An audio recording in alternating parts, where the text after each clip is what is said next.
aqui para mais uma aula de ciências e a aula de hoje nós estaremos vendo o conteúdo sobre o solo.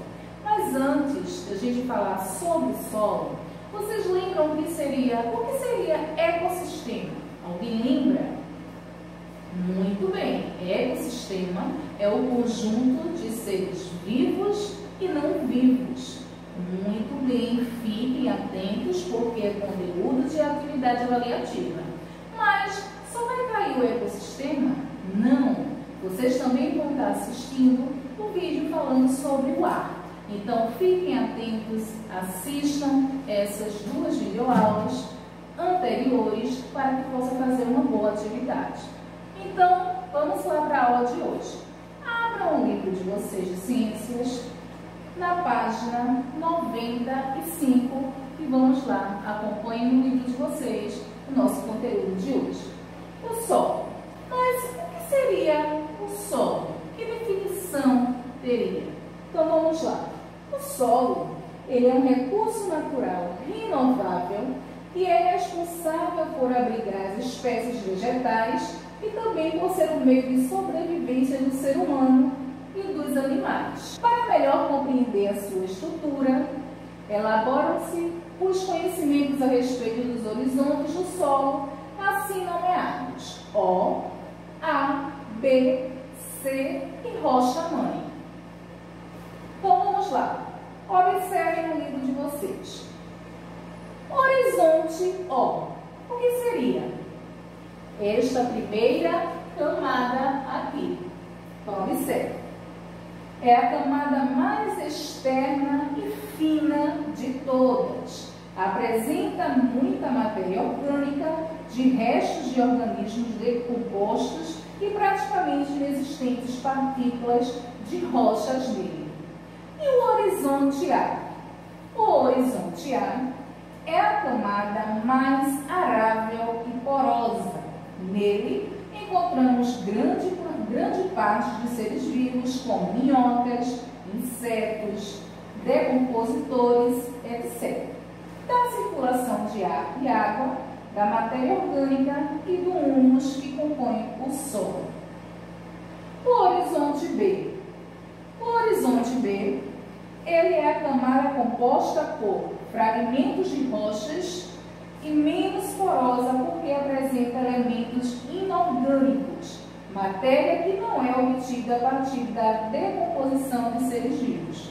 Nele é possível perceber a dificuldade da circulação de água e de ar. O horizonte C é a camada de transição entre a crosta e o solo. É formado por fragmentos de rocha que estão no início do processo de decomposição, o que dificulta o desenvolvimento de seres vivos nessa camada. E logo abaixo nós temos o horizonte C, e após está a rocha-mãe. Então vamos lá. Existem vários tipos de solos que variam de acordo com a composição de seus minerais e quantidade de nutrientes. Então, aqui nós temos a areia, que é constituída por partículas finas que se originam da erosão das rochas. Ao lado, vocês observam a argila, que é uma substância terrosa proveniente da degeneração de rochas. No Brasil, existem muitos tipos de solo que, misturado com partículas e restos orgânicos em quantidades diferentes, apresentam características próprias como coloração, fertilidade, permeabilidade e etc. O solo, ele pode ser classificado em solo arenoso, solo argiloso, solo calcário e o solo humoso. Vamos ver as definições desses solos? Então, o que seria o solo calcário? Um tipo de solo pobre em nutrientes que ele não é apropriado para o plantio. O nosso outro tipo de solo é o arenoso. O solo arenoso ele é pobre em nutrientes e apresenta grande quantidade de areia. Observem as montanhas e as dunas. Então, o solo arenoso ele apresenta uma grande quantidade de areia. Nós temos também o solo argiloso. Esse tipo de solo ele é rico em nutrientes, com características que permitem o cultivo de plantas, porém fica bastante encharcado durante as chuvas, com formação de poças. E o solo humoso, que é conhecido como terra preta, aquela terra que você vê no quintal, aquela terra preta apropriada para plantar. Então, esse tipo de solo ele é rico em nutrientes e bastante fértil. É ideal para o cultivo. Rotação de culturas. Então vamos lá. O que seria uma rotação de cultura? É uma técnica agrícola de conservação que visa a diminuir a exaustão do solo.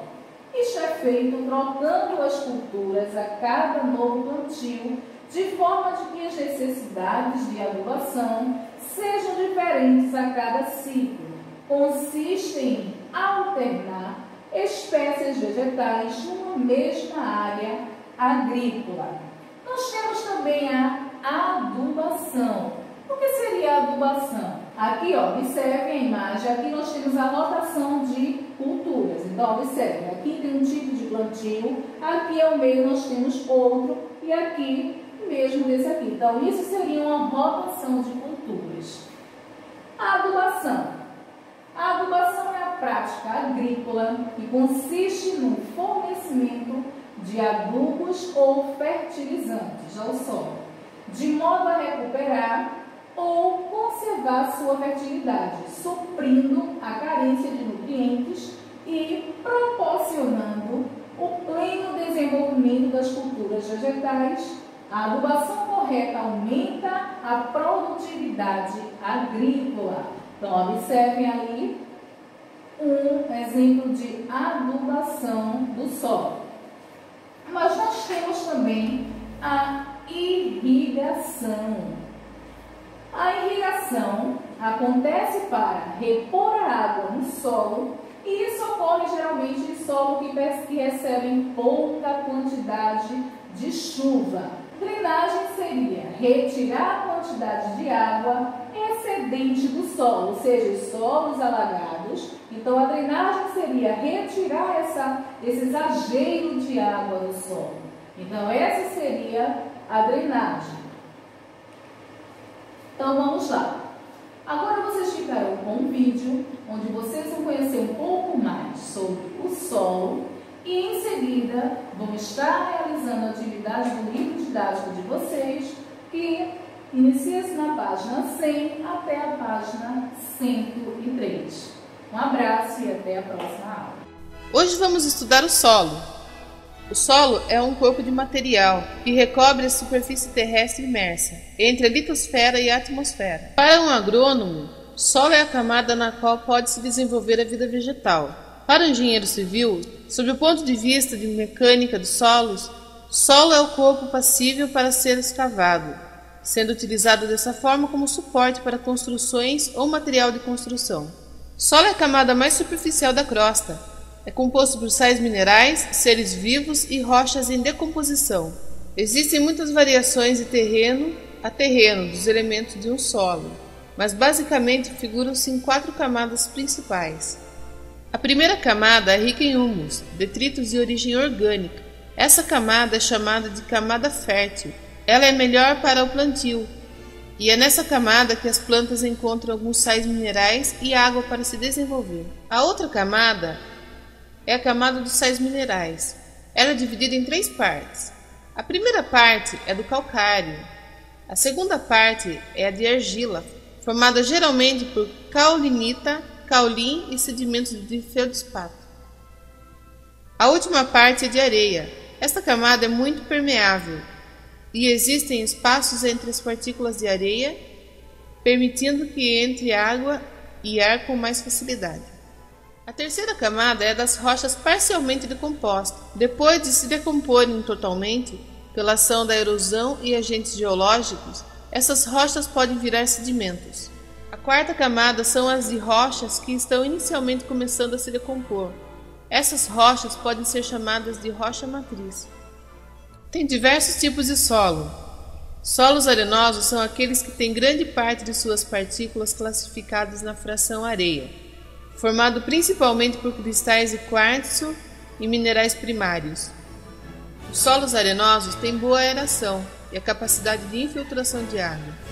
Certas plantas e micro-organismos podem viver com mais dificuldade devido à pouca capacidade de retenção de água. Solos argilosos são aqueles que têm grande parte de suas partículas classificadas na fração argila. Não são tão arejados, mas armazenam mais água quando bem estruturados. O latossolo é granular e coloração avermelhada a vermelho escuro. São solos sazonais típicos da região de clima tropical úmido e semiúmido, como o Brasil e a África Central. Sua coloração pode ser avermelhada, alaranjada ou amarelada. São profundos, bastante porosos e bem interperizados. Os solos lixiviados são aqueles que a grande quantidade de chuva carrega seus nutrientes, tornando o solo pobre de potássio e nitrogênio. Solos áridos são aqueles que, pela ausência da chuva, não desenvolvem seu solo. Solos de montanhas são aqueles que o solo é jovem. Solos orgânicos são compostos de materiais orgânicos, como restos de organismos mortos em decomposição, além de areia e da argila. Este solo é o que mais favorece o desenvolvimento da vida das plantas. Porém, solos orgânicos tropicais, como o do Brasil, por exemplo, possuem baixa fertilidade.